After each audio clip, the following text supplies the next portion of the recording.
ગાંધીનગરમાં psycho killer વિપુલના મૃતદેહનો મામલો. વિપુલના પરિવારજનોએ મૃતદેહ સ્વીકારવાનો ઇનકાર કર્યો છે. પરિજનો વિપુલ પરમારનો સ્વીકારશે નહીં મૃતદેહ. નિયમ અનુસાર ચોક્કસ સમય સુધી કોલ્ડ સ્ટોરેજમાં મૃતદેહને રાખવામાં આવશે. ગાંધીનગરના અંબાપુર નર્મદા કેનાલ નજીક પોલીસ એન્કાઉન્ટરમાં વિપુલ પરમારનું મૃત્યુ થયું હતું, જે બાદ પોલીસે મૃતદેહને પોસ્ટમોર્ટમ માટે પીએમ રૂમમાં ખસેડ્યો છે, જ્યાં મૃતદેહનું પેનલ પોસ્ટમોર્ટમ કરવામાં આવશે. બીજી તરફ સાયકો કિલરના પરિવારે હવે મૃતદેહ સ્વીકારવાનો ઇનકાર કરી દીધો છે. મહત્વનું છે કે 6 મહિના પહેલા પરિવારજનોએ સાયકો કિલર વિપુલ સાથે સંબંધો પણ તોડી નાખ્યા હતા, જે અંગે અખબારમાં જાહેરાત પણ આપી હતી. હવે મૃતદેહ નહીં સ્વીકારવાનો પરિવારે નિર્ણય લીધો છે.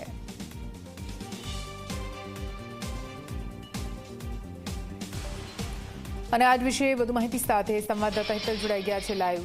હેતલ, આ તરફ એન્કાઉન્ટર બાદ જે પણ કાર્યવાહી છે તે આગળની કાર્યવાહી પોલીસ દ્વારા હાથ ધરવામાં આવી રહી છે. આ તરફ જે વિપુલ નામનો આરોપી જેનું એન્કાઉન્ટર થયું છે તેના પરિવારજનો તેની સાથેના તમામ સંબંધો કાપી ચૂક્યા છે અને હવે મૃતદેહ સ્વીકારવાનો પણ ઇનકાર કરી રહ્યા છે. શું કઈ વિગતો ત્યાંથી સામે આવી રહી છે, હેતલ?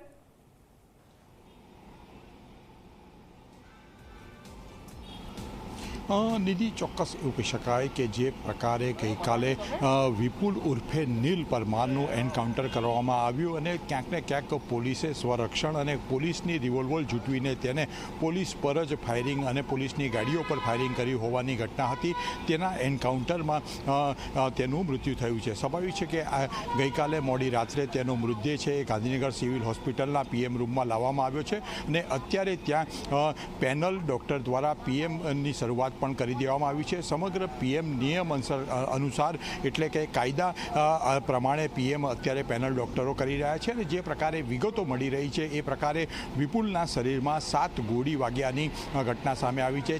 છાતીના ભાગે પણ ગોળી વાગી છે, સાથે પીઠમાં અને ક્યાંક ને ક્યાંક જોવા જઈએ તો એના ગુપ્ત ભાગમાં પણ ગોળી વાગી હોવાના ચિહ્નો મળી આવ્યા હોવાની વાત છે. પણ